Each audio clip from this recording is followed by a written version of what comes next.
जनक जी ने सबको निमंत्रण दिया धनुष यज्ञ का, पर जनक जी ने दशरथ जी को निमंत्रण नहीं दिया। क्यों नहीं दिया? जनक जी ने सारे राजाओं को बुलाया सीता स्वयंवर में, पर जनक जी ने अयोध्या में निमंत्रण नहीं भिजवाया। अब क्यों? इसके पीछे भी एक कथा है। क्या कथा है? इसके पीछे कथा है कि एक बार जनकपुर में जनक जी एक बगीचे में बैठे थे। एक साधु आए तो साधु ने कहा, जनक जी बड़ी भूख लगी है, कुछ खाने को दो।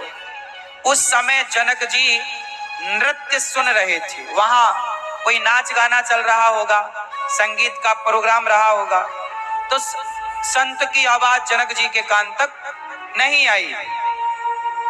तो संत जी ने श्राप दे दिया, जनक जिस बगीचे में तुम बैठकर आनंद ले रहे हो वो बगीचा सूख जाए, मैं श्राप देता हूं। तुरंत वो बगीचा सूख गया श्राप से। अब जनक जी की नजर संत पर पड़ी, क्षमा मांगी, महाराज अपराध क्षमा करिए, पर यह बगीचा बहुत अच्छा है, यह बगीचा को आप हरा भरा कर दीजिए। तो संत जी ने कहा कि कोई पतिव्रता नारी यदि इस कुएं का पानी निकालकर कच्चे सूत की रस्सी बनाए, कच्चे घड़े में पानी भरे कुएं का, और फिर इस बगीचे की सिंचाई करेगी तो यह बगीचा हरा भरा हो जाएगा। कच्चा सूत जानते हैं, कच्चा धागा, कच्चे सूत की रस्सी बनाओ, कच्चा घड़ा मतलब कुम्हार जैसे मिट्टी का घड़ा बनाता ना, चाक से निकालता, वैसे ही कच्चा घड़ा जो पका ना हो। अब कच्चा माटी का घड़ा तो माटी जैसे पानी में जाएगा वो टूट जाएगा, फूट जाएगा। अब लो, अब अब जनक जी ने कहा, भाई जो पतिव्रता नारी है वो आगे आए। अब सारी नारियां थी तो पतिव्रता बहुत सारी, पर सब संकोच में कि यदि टूट गई तो हमारी बड़ी हंसी हो जाएगी। इस चक्कर में पूरे जनकपुर में कोई आगे ना आया। तब जनक जी ने संदेशा पहुंचाया अयोध्या में। सबको पता था कौशल्या माता बड़ी पतिव्रता नारी है, तो जनक जी ने कौशल्या माँ के लिए पत्र लिखा दशरथ जी के लिए कि महाराज हमारा बगीचा सूख चुका है, और जो पतिव्रता नारी कच्चे सूत की रस्सी बनाकर कच्चे घड़े से पानी निकालकर बगीचे में सींचेगी तब ये हरा भरा होगा, तो आप अपनी पत्नी के साथ पधारो और हमारे इस कार्य को पूरा कराओ। अब दशरथ जी को सूचना मिली तो दशरथ जी कौशल्या मैया से बोलते हैं, तैयार हो जाओ, जनकपुर चलना है। कौशल्या मैया बोली ठीक है। कौशल्या मैया अपने कपड़े लत्ते तैयार करने लग गईं। तब तक कौशल्या माँ के कमरे में जो झाड़ू पोंछा करने वाली दासी थी, उस दासी ने कहा, महारानी माँ आज आप कहाँ जा रही हैं?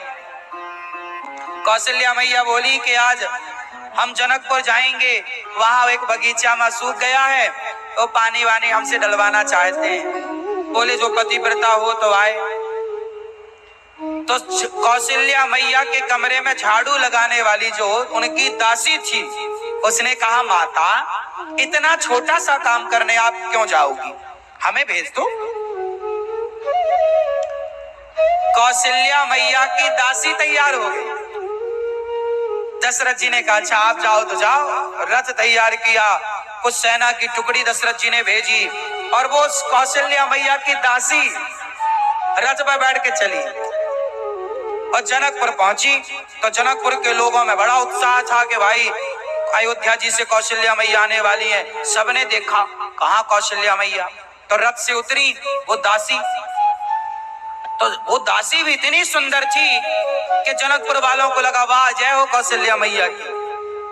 कौशल्या, उन्होंने कहा, मैं कौशल्या नहीं हूं, मैं उनकी दासी हूं। अब जनक जी घबराए, हे भगवान, बुलाया रानी को आई दासी। ये क्या करेंगी? बोले बताओ कहाँ तुम्हारा बगीचा? बोले ये रहा। अब सब लोग बिल्कुल आंखें गड़ाए बैठे कि कब रस्सी टूटे, कब हम हंसे।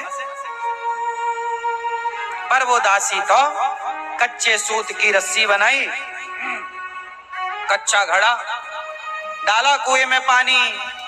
हे ईश्वर, यदि मैं पतिव्रता हूं तो ना ये रस्सी टूटे ना ये घड़ा फूटे। अब तो लो भैया पानी निकाला, ओ काहे को रस्सी टूटे? लोगों को लगा अब टूटी, काहे टूटे? वो निकाला और पानी का सिंचन किया, पूरा बगीचा हरा भरा हो गया। जनक जी डर गए। जनक जी ने सीता स्वयंवर में दशरथ जी को निमंत्रण इसलिए नहीं दिया कि बुलाया था पिछली बार रानी को, आई दासी, इस बार कहीं सीता स्वयंवर में कोई नौकर ना आ जाए दशरथ जी का, तो हमारी बेटी कोई और आके कहीं उनका चेला दास वासना आके धनुष तोड़ दे। डर गए जनक जी, बोले नहीं, वहां तो दासी इतनी कमाल की है, तो वहां का कोई दास वास आके तोड़ दिया धनुष तो सीता का ब्याह करना पड़ेगा दास से। इस डर के मारे जनक जी अयोध्या में निमंत्रण नहीं दिए कि वहां बुलाओ किसी को, आता कोई है। अब राम जी गए और राम जी बड़े प्रेम से सुंदर सा उनका व्यवस्था हुई। विश्वामित्र जी आए हैं, जनक जी ने राम जी के रुकने की बढ़िया व्यवस्था कराई। बहुत प्रेम से राम जी जनकपुर में हैं और जैसे ही जनकपुर राम जी गए, गुरु जी की सेवा कर रहे थे राम जी। राम लक्ष्मण को देखकर जनक जी घबराए, ये कौन है? बोले दशरथ जी के बेटा। जनक जी बोले हे भगवान, हमने काहे प्रतिज्ञा ले ली, पहले पता होता तो इनसी बेटी का ब्याह करते। अब राम जी गुरु जी की सेवा कर रहे हैं, व्यवस्था रुकने की हुई, एक महल दिया जनक जी ने राम लक्ष्मण और श्री गुरु जी को। अब गुरु जी राम जी बोले, गुरु जी ये लक्ष्मण जी जनकपुर देखना चाहते थे राम जी, और नाम ले रहे हैं लक्ष्मण जी का। राम जी लक्ष्मण जी जनकपुर देखने गए, कैसा है? तो जैसे ही जनकपुर की सखियों ने राम लक्ष्मण जी को देखा, वाह कितने सुंदर हैं। एक सखी बोली सुनो, ये अयोध्या से आए, इनका नाम राम है, उनका नाम लक्ष्मण है, पर सुनो जहां से ये आए हैं ना वहां लोग अच्छे नहीं हैं। क्यों? एक सखी बोली सुनो, अयोध्या में तो बाप की जरूरत पड़ती ही नहीं है, फिर बच्चे कैसे होते हैं? बोले खीर खाओ बच्चे बच्चे, खीर खाओ बच्चे बच्चे। वो सखियां कह रही हैं कि वहां खीर खाने से बच्चे हो जाते हैं, मतलब ये मीठी गाली है, ये शादी ब्याह में नहीं होता, हंसी मजाक। तो वहां सखियां बोल रही हैं कि अयोध्या में तो लोग बाप की जरूरत ही नहीं है, वहां तो खीर खाने से बच्चे, क्योंकि राम लक्ष्मण का जन्म। तो लक्ष्मण जी को बड़ा बुरा लगा, ये भगवान ये तो बड़ा मजाक कर रही हैं। तो लक्ष्मण जी ने मोर्चा संभाला, सुनो हमारे यहाँ तो खीर खाने से होता है, बाप की जरूरत नहीं पड़ती। आपके यहाँ तो ना माँ की जरूरत ना बाप की, खेत खोदो बेटियां ही बेटियां, बेटियां ही बेटियां।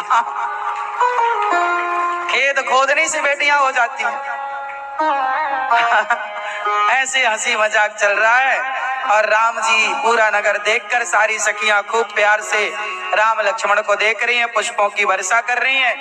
राम जी नगर देख करके वापस गुरु जी के पास गए और गुरु जी की सेवा करने लग गए। आनंद से गुरु जी के पास राम लक्ष्मण विराजे हैं। राम लक्ष्मण गुरु जी की सेवा कर रहे हैं। अच्छा ये बताओ, राम लक्ष्मण भी तो सेवा करते हैं कि नहीं? हाँ या ना? तो आप भी सेवा किया करो। राम जी सेवा करते हैं, लक्ष्मण जी क्या है? सेवक। लक्ष्मण जी क्या करते हैं? सेवा करते हैं। किसकी सेवा? बड़े भाई की सेवा, गुरुजनों की सेवा। आप भी सेवा, ये दास क्या करता है, हम भी हमारे प्रभु सेवा करते हैं तो हम भी सेवा करते हैं।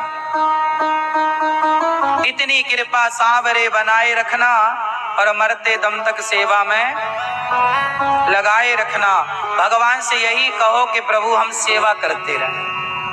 हे प्रभु जब तक जिए हम सेवा करें। इसलिए गौरी गोपाल आश्रम में अखंड सेवाओं की गंगा बह रही है। सेवा ही सेवा, सेवा ही सेवा।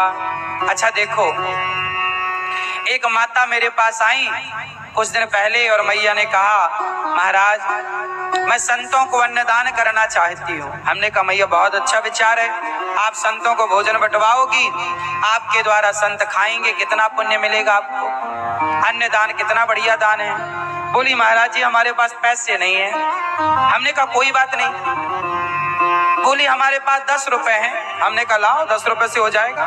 बोले 10 रुपए से क्या आएगा। हमने कहा आएगा, क्या आएगा।